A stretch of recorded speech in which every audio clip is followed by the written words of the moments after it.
Salut à toi et bienvenue dans cette nouvelle vidéo. C'est le début d'une nouvelle série où je vais te parler de 3 joueurs à suivre dans des équipes de G-League ou K-League. Si ça te plaît, je ferai également l'exercice pour la MLS.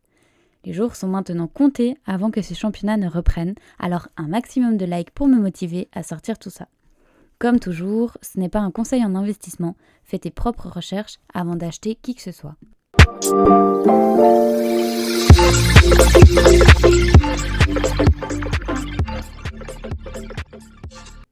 On attaque cette vidéo avec Kashif Bonyangond, latéral gauche du FC Tokyo.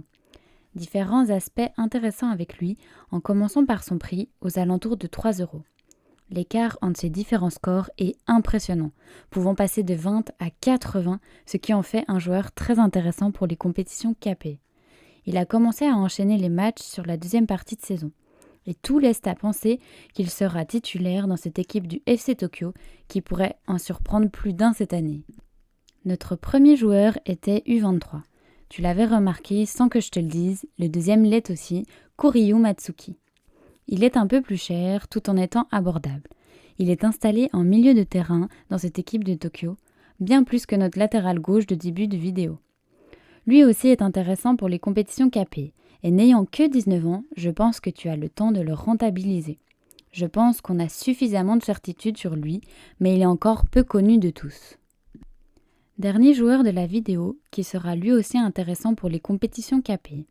Je pense qu'en fonction de l'opposition, un stack du FC Tokyo peut se révéler très intéressant. Le dernier pick est un peu plus risqué, moins installé que Matsuki, puisqu'il s'agit de Adeilton. Un des Brésiliens de cette équipe, temps de jeu instable, scoring instable, il faudra savoir quand l'aligner, mais c'est le genre de joueur qui fera gagner des compétitions. 12 buts, 2 passes D, pas mal quand on sait qu'il coûte moins de 3 €. Voilà pour les 3 pics de cette vidéo. N'hésite pas à me dire en commentaire ce que tu penses de cette équipe du FC Tokyo, à quoi s'attendre avec elle et quels autres joueurs sont à suivre. Et à très vite.